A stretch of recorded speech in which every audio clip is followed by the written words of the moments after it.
The British, they saw what was India, a marvelous nation, a very advanced nation, wherein agriculture, education, teachers were teaching free, justice was free, healthcare was free, education was free. That was India. In our generation, I always felt that the trade, ports, railway lines were all built by British. When they came, India was self-sufficient. India was a net exporter. Mughals technically destroyed our monuments, our cultural ecosystems, our temples, deities, whatnot, but they could not harm Indians as much as British did. The mindset, they could not destroy. Yes. Muslims, Mughals could not destroy. What went wrong with Indians? Why traitors? Why our own brown-skinned people turning against us? That's a How very good brainwashing question. happened? Once you lose character, actually you lose everything. Yesterday we had a wonderful session with Swamiji where he has given us a lot of insights about what problems modern civilization has and how we have not dealt with it properly. But in this whole understanding, I came across a very unique point where he said this all started with the colonial rule of British. They have brainwashed us. And as a kid, I have seen growing up patriotic movies, but we only see a lot of action sequences in those movies and Satyagraha movement and non-cooperative movements and all of that stuff. But I really want to know from Swamiji that what exactly was British rule and what is an impact it had on Indian society and how is that impact sustaining even today. Namaste Swamiji. So, Hare Krishna Swamiji. So, we had a very wonderful session yesterday. So, I slept over it and I got this idea in the morning that British has brainwashed Indians and colonial rule of British. So, I just want to understand more from you what actually happened during the British rule and what was India before that and what are the sequence of events happened and so on and so forth. Thank you, Krishna Chaitanya, for bringing this point up. India has had a 1,000-year history of foreign subjugation. We have been under foreign rule. We spent 1,000 practically. 800 years were Mughals, Islamic rule, and 200 years were British. So, if you are asking today's question on the British rule, there are two ecosystems completely different. So, I will not getting into that. But the British subjugation of India, British rule of India has been the first and foremost. They did not come here to settle like the Muslims, like the Islamic rulers. They came and they settled here. There were invaders and went back, but most of them settled here. British came here to loot India. Oh. Now, in order to loot the country, they are actually British colonial history is a very murky, a very dark history here. They have been basically pirates.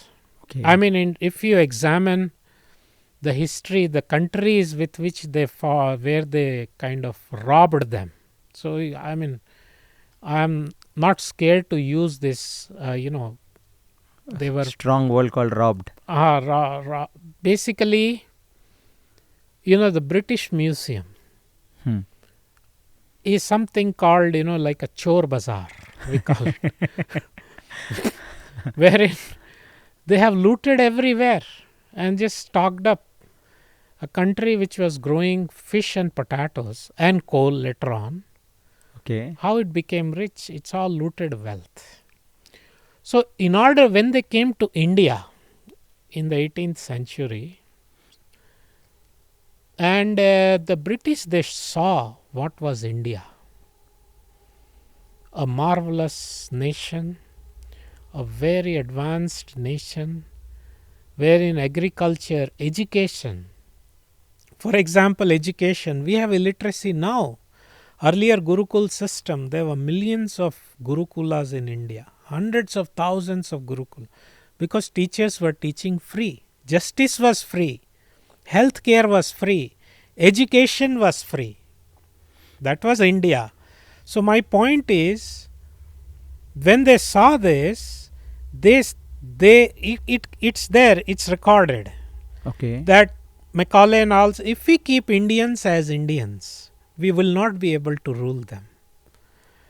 So what the difference is, the Muslims, yes, they did demolish our structures, Temples. temples, our ashrams, whatever, the deities even. Yes. They desecrated our Cultural heritage. and no, the structures they damaged. British damaged the internal structure. Very. The temple in our heart, the British destroyed that. It's a very good insight, Swamiji. Yeah. So, Mughals technically destroyed our monuments, our cultural ecosystems, our temples, deities, whatnot, but they could not harm Indians as much as British did. No, That's the mindset they could not destroy. Yes. Mughals could not destroy. In fact, That they made British us strong and get united, right? So the British, when they realized they got to rule India, they got to make them brown British. So what they did was they sustained a campaign, white man's burden, what they call it, that we have come to push this narrative. You people are uncivilized and we have come to civilize you. Actually, we are doing a favor to you.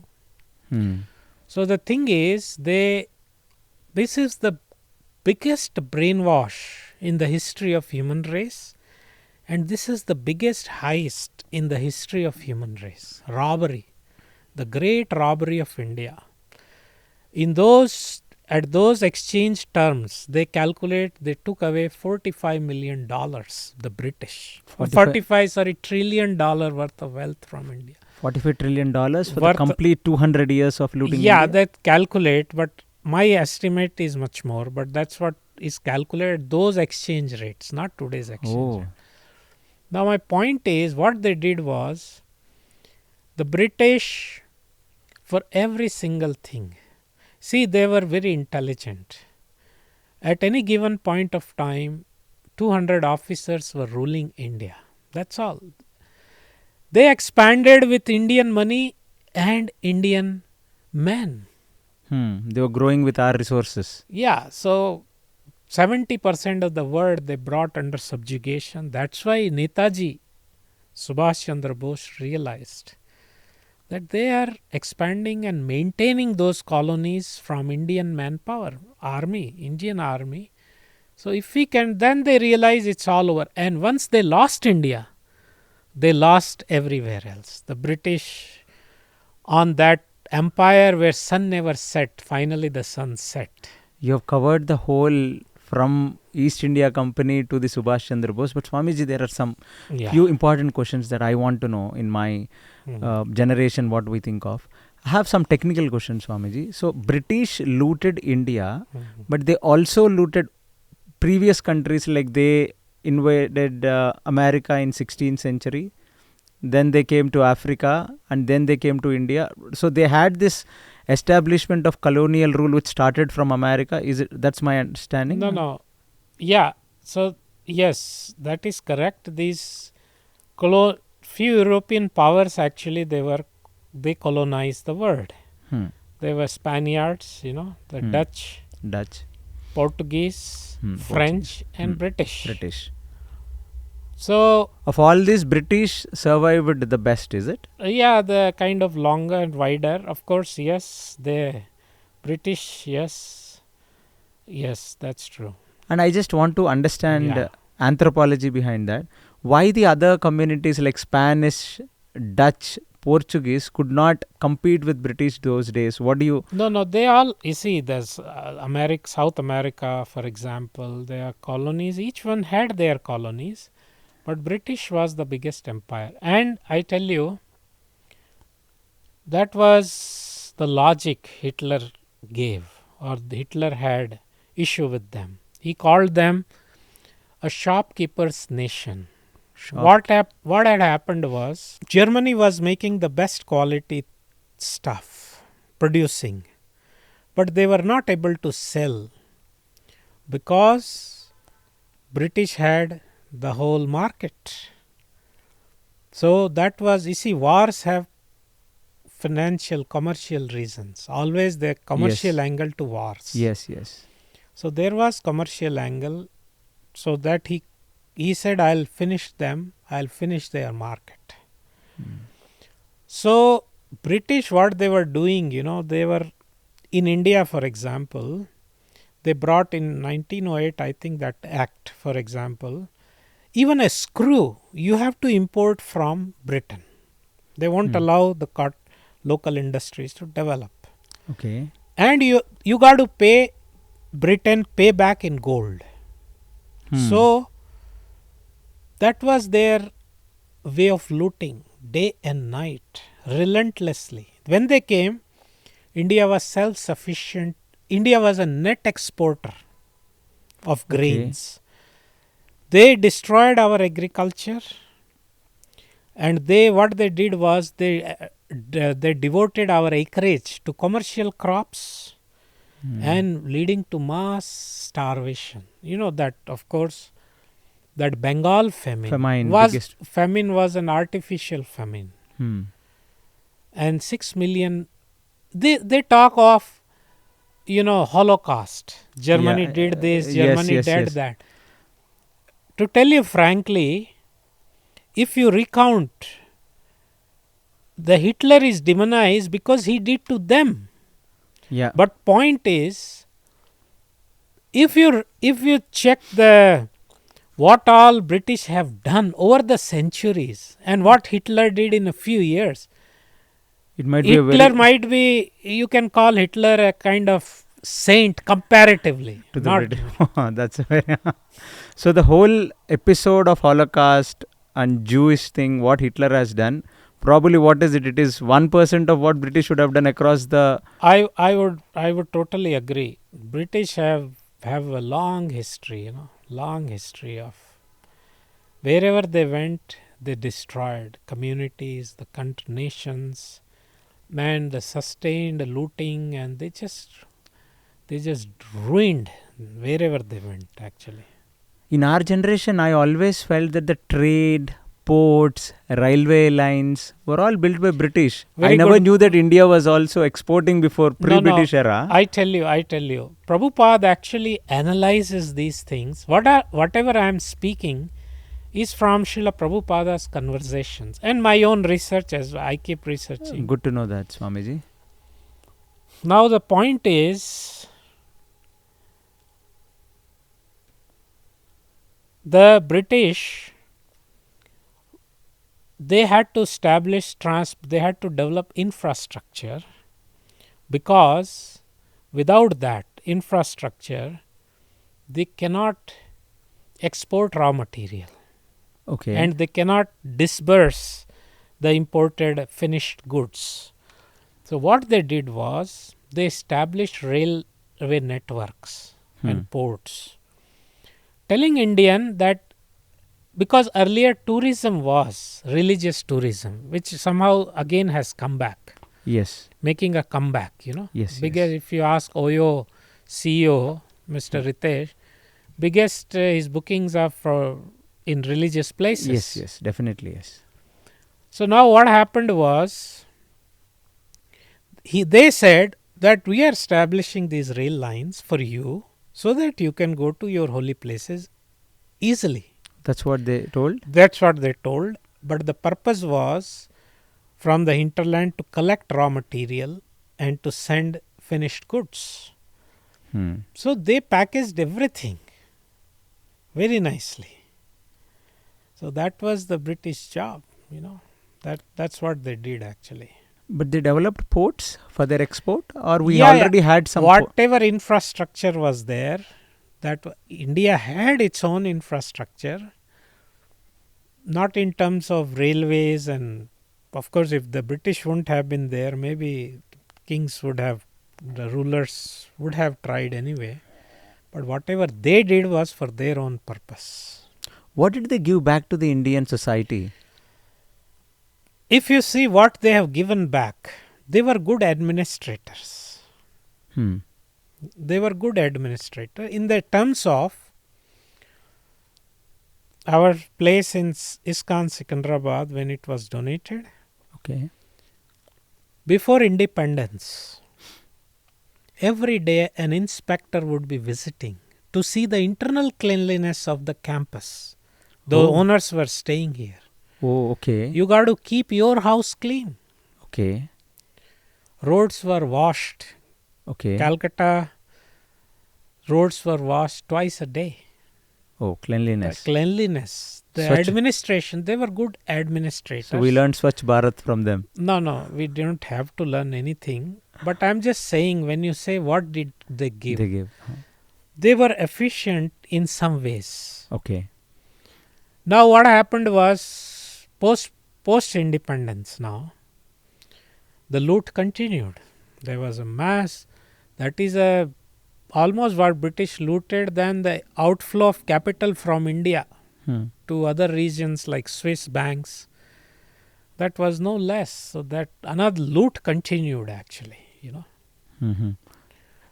So you said post-independence the loot continued. So can I know something about the post-independence loot? You see what happened, the British went away and they left behind those brown British, people who are skin wise brown but mindset wise white.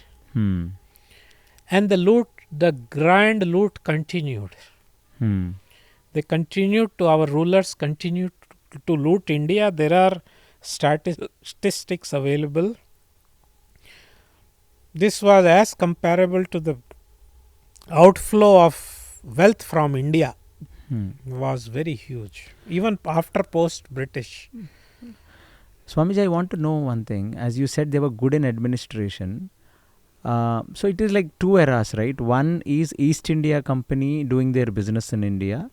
Second, transferring the East India Company to the British Raj in 1848 or so, where the Queen became the official head of the nation. And it's the Queen ruled India technically from then. How many British ruled Indians? What is the number of British who were in India who ruled us? You see, they did not maintain much presence here. Okay. What Srila Prabhupada mentions is almost around 200 top officers were ruling India. Okay. They were ruling, the police force was Indian, the army was Indian. So they were utilizing, you see, when the British came to India, East India Company, they identified almost 300 martial races, major and minor included. India was a land of warriors, fighters. Okay. Valiant people, Okay. There were races who were traditionally like Sikhs, Gorkhas, Gadhwalis. You have Jats, you have Gurjars. All those regiments still exist even yes, today. Yes, today we see those regiments. They were traditional fighters and they were well built because soil was very fertile. Yes. Agriculture was cow-based. Okay. So there was this country. So then they realized this country has got wealth and the country has manpower. So they utilized this. So what happened was, the problem was the traitors among us. What they did was, how do you subjugate one, let's say, princely state? You just have to find one traitor there who will work for them. Okay. Who will kind of supply all the intelligence, who will influence the narrative pass out that. So they did divide and rule was so the mind game started with use British. And throw, divide and rule. Yes. So they are the inventors of the mind game. Yes. Okay. Yes. So that was their they did that. The colonial history is that with that. That's been, you see, just like Spanish people Hmm. in South Americas. They would, when they got defeated or they are not doing well, they will go for treaty. Yes. But they will never honor their words. They were treacherous. Oh. Colonial history is a history of treachery. You're using one of the most strongest words in today's episode. Swamiji, you spoke about they using the muzzle power of Indians, soil being Yes. fertile, and you mentioned all the strong men, strong races. How did they capture our intelligent crowd? What did they do with our knowledge? What is the knowledge that was existing in India? What was wiseness, so-called wisdom, intelligence of India during the British and pre-British era? As I mentioned in the beginning, India had, when the British came, 100% literacy. And literacy, according to you, is what, Swamiji? Because everybody knew, not only just read and write, everybody knew how to advanced knowledge systems. By literacy, I mean the knowledge systems. Mm-hmm. So the thing is, when they came here, they saw such advanced Gurukul, hundreds of thousands of Gurukulas operating. And the teachers were not paid.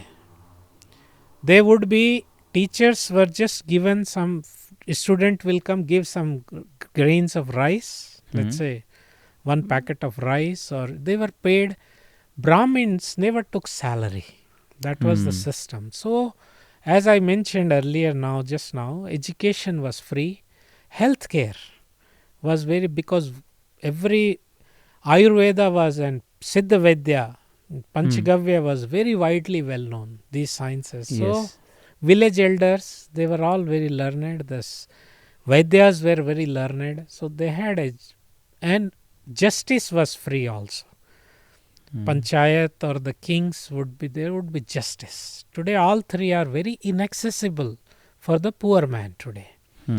So, when they came here, they saw there are such high levels of moral. One British viceroy is sitting in his bungalow, sitting on the third floor, enjoying the view and the fresh air.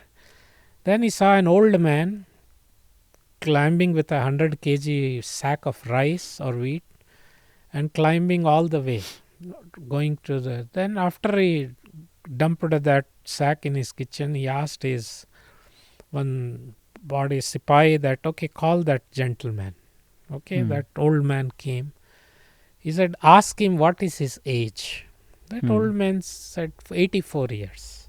Okay. And what is he eating? He says, I eat, but I have these millet rotis, buttermilk, and I have curd and ghee, basically. Okay. Then he realized that what kind of strong nation this is.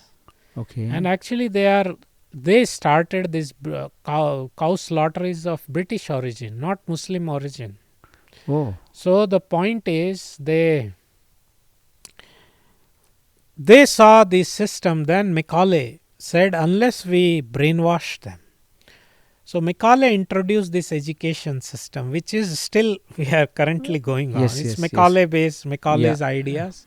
He told the British Parliament, British Crown, that if we allow them to remain as Indians, we'll never be able to rule them. So make them half British. Make them. So what they did was, you see, just like one viceroy, when he was in Allahabad, he saw Kumbh Mela crowd. He asked them, see, there was no email, there was no internet. He said, okay, now is this Kumbh Mela, how do you get 1 million people from all over India assembled here? Yes. How have you got them? How do they know on this date? Yes. There is no communication. Agreed. So the point is, because there was Panchangam, there was calculation. Yes. So everything was in India available. that was the strength of India. And now what they did was they appointed scholars like Radha Kumud Mukherjee and others, and they paid them hefty salaries of in those era to write against our traditions. Okay. So they were paying them that you denigrate, you degrade, you blaspheme, you use that these are all actually. So that was it took decades and it took a century, but they completely brainwashed this great nation and so much so that anything Indian was looked down upon. Okay. And anything Indian was, so they even Kursi Nasin, they did. Do you know that? What is Kursi No, Nasin? I don't know, Swami. Okay. That they gave certificate to Indians. One who is holding Kursi Nasin can actually sit in front of British officer. Otherwise, you have to stand. Oh. So Kursi Nasin certificate, somebody is holding that I am able to sit in front of a British officer. So that's how they created this hype. Okay. This third class, the colonizers, looters, they created that hype. Okay. And India was, that's the biggest brainwashing in the human history. That's what happened. Yes. So the extreme high mind game of a British person. Yes. But what went wrong with Indians? Why traitors? Why our own brown-skinned people turning against us? That's a How very good brainwashing question. happened? Let me tell you how the colonizer first of all could come. Okay. When I mentioned this history of such a glorious history and so many martial races, so how did they could enter? It's beginning with Mogori and whatever Islamists, and how could they? That's a question. You see, what happened was philosophical degradation. First of all, you mess up your philosophy. Okay. And philosophy of life, then your life get messed up. So the original Vedic culture got watered down. Okay. And then, so when you water down the original Vedic culture, and that's when what happened was, there is the whole setup, the kings became there is a moral degeneration, Okay. ethical and moral ruination follows. Then they lose their vision, unified vision, and then they loot and divide. Then they're small kingdoms, and then they have no coordination and they are fighting each other, and the whole society is chaotic. Okay. That's what gives a chance. Like your body, if your body is not in order, you are attacked by microorganisms, by pathogens. Yes. In a healthy body, pathogens don't survive. Yes. So India became weak, and that's why the invaders came. So after the Islamic subjugation, then the British, then they, we see character loss. Once you lose character, actually you lose everything. Yes. Character is the foundation. So as a nation, India was a nation of character and integrity. Yes. And when that became loose, everything goes. For example, you have, every day you hear, there is a big CEO, there is a big minister. Every day you hear this story, and little slip in their character, they lose everything. Yes, you heard of that, right? Yes. Small thing they do, and it is all over the slip, media. And then they have to resign and apologize, and Yeah. So that's how that applies to national consciousness also, or national setup also. Very beautiful point you made is philosophical degradation of India and becoming away from their Vedic culture is the fall down of our kings. Yes. That's what you said. Yes. Was the first initial fall down of the kings to the Mughals and all the other people. Then they got a window. They found a window, They found a window to, invade and whatnot. But this British, at least if for Mughals, we understood that they came like a proper war. What I saw from the movies that they show us in our generation is like the Arabs and the you know Afghans and all the Mongolians, and they all invaded India. It was a war basically. They come with huge Big big armies, army with stronger weapons and marauders. Yeah, like that. But these people sneaked into India in the name of business. So they did not. We never understood when probably the first British who came in the name of East India Company, and when a king entertained, he just thought it was a commercial transaction, right? The kings also did not see the threat coming through. You see, treachery. What happens is you enter like a needle and come out like a plow. Hmm. So their hallmark, their fundamental is treachery. Backstabbing. Yes. So they don't know what is. You see, our tradition, Kshatriya tradition, is a tradition of word.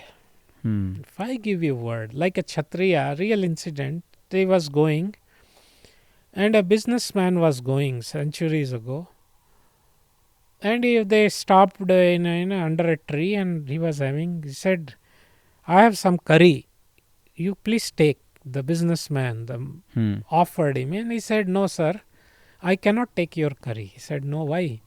Because that has aapka namak hai isme. Your salt is there. If I ever take your salt, I'll be responsible for your safety. Oh. He insisted, it's okay, it's okay. Then they went. Then he said, now I have to escort you till your. And actually, they were a band of robbers. They ambushed them. So he fought with his life for his protection because uska namak khaya hai. So that was the culture here was you stand by your word. Beginning from Rama, Dashrath had given word to his queen, and he held up that word. So that is a different, and these are rogues and thieves. They were, So they entered as a businessman. The analogy now you said, Swami, is a very beautiful analogy. But this is underlooked as emotional drama. What? Even now, kisi ka namak khaya, it all looks like a very sentimentalism and emotional because, drama. You see, what happens is animal culture. Human culture is different. So as the society gets animalized, animal ka is nothing, wolves, they will attack a sick and injured animal. Yeah. That's what it's jungle raj. So as society becomes more and more progresses towards the animalistic civilization, so these things have no value. Yes. But the gratitude, the integrity, the character, and that is why you see you have everything else except character and integrity and gratitude. What is happening? People are not happy. So that is what they did, So Swamiji, I understand that they never had integrity, moral, principles, ethics, all positive. You can actually terms. address me as Prabhu. Generally, we are okay with Prabhu. Okay, Prabhuji. So they don't have any of these righteous qualities. What is that supremacy that they showed to this anybody? What is that supremacy that they had? What is it that they owned, that they claimed to be a supreme nation, the Britain, the Great Britain. The Great Britain. So what is that they showed their to the world? Greatness was manipulation, If you see the pictures of London in the earlier late 19th century to earlier 20th, even earlier 20th century, so very, very. But so the point is, they were big manipulators.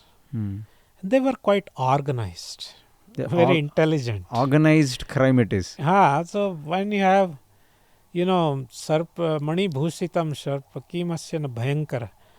Maninam Bhushita is like, ordinary snake with money is more dangerous, more fearsome. So they were organized people, and they had no compunction in life. Hmm. If they want to achieve something, they go to any extent. Hook There or are no crook. moral boundaries for them. Oh, great. Good to know that. So then you go ahead in life, but how far? Now you see, now there is an Indian Prime Minister ruling them. Yes. There. So it's come full circle now, Yeah. because you see that. I mean, I don't know how much you keep up with the British news, but it's a very disorganized society. There are places now where British police don't enter those towns. They are Okay. out of bounds for British police also. Oh.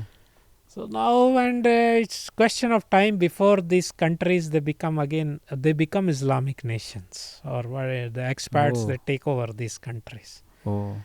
So they are fighting their own problems. So now that I see that they are reaping their karmic effects, Yeah, there is individual karma and there is national karma. collective karma. Collective karma. That's a word. So they are actually going into inflation and. Yeah, and they are not. They have lost. They have lost. Were there any instances where they openly showed their guilt, or they openly confessed of saying that we really have done a bad job? Did they ever do that to any nation openly? No, no. I mean, they have been arrogant all along. Hmm. The Churchill, for them was like, if Bengal, so many millions are dying, sir. It's just a bunch of insects die. It's like there is a statement. I don't know exact the wording. I have to paraphrase it. It's like, a bunch of insects dying. So they had never no remorse. They that's what they have no issues. Another, being you a Swamiji, Prabhuji, I just want to know that if you kill a small dog, you go on a vehicle and something happens by accident, it it plays hard on your conscience. When they had been a party to such a big famine in Bengal where so many people lost life and Jallianwala Bagh incident, so how did it not play hard on their conscience? Were there fear in them? Were they God fearing, conscious fearing? What kind of people do you No, think they you were? see, generally these are there are traits. Hmm. There are where I would say, without trying to be a racist, there are, I would say, racial traits could Okay. be where some places it's just that, or a national character rather than call it racial traits. They are national characters Hmm. wherein you don't bother. Hmm. It's okay. It's just you kill, you murder, you rape, you loot. It just doesn't make any difference. Hmm. History is 20th century. You just try Google the word genocide. Hmm. How many genocides happened? Yes. Millions are killed. They are burnt alive. They are driven into deserts. They are killed, and they just nobody blinks an eye. Yes. Armenia. So many genocides and the world wars. What horrors of world wars. It's just beyond. The 20th century has been the bloodiest century in the history of human race. Oh. And it's all, the expansion. And I would say, when when we eat voracious meat, eating meat, actually, not much difference when you kill an animal. To Hmm. graduate to killing a human being doesn't. Sometimes slitting throat is very easy for regularly slit throat of animal. Yeah. For them to just to slit the throat of a human being, Hmm. ना कोई फर्क नहीं पड़ता उतना. It doesn't make much of a difference. Oh. So Yeah. hearing you, it's a very new version of barbarous Yeah, history of. basically organized civilized barbarians. Hmm. And you used something at the start of this conversation, that Netaji. So how did that play hard on them, and what happened then? Yes, actually, you see, these people are. He, you see, if you see that landscape of our freedom movement, Hmm. Mahatma Gandhi, he was ruling, and the British were happy with his all. non-cooperation and whatnot. They were happily With an going Indian on. National Congress Whatever, ideologies. whatever they were happy. Then he realized, Subhash Chandra Bose, that if you got to deal with them, you have to, the manpower, our army soldiers are Indians. Mhm. So you have to capture them. Hmm. You have to bring them to your side. Hmm. Then they realized, when there was mutiny, Hmm. the soldier mutiny, then they realized there is no way, so they packed up.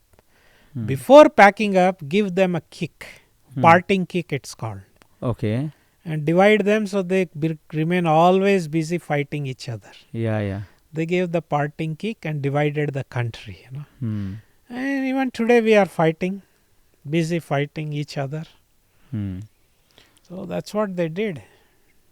You have opened one of the most barbarous history of colonial rule. Yeah. So very good insight, Swamiji. Some few points were very, very catchy.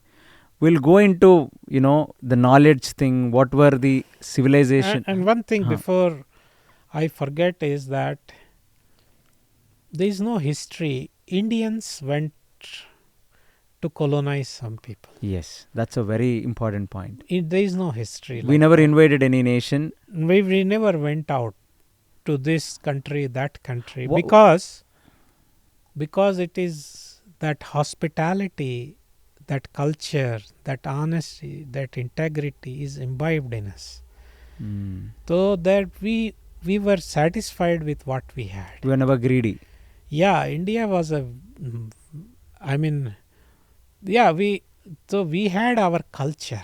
Great. Good to know that. And our culture, when there's even a slight degeneration, and we became weaker.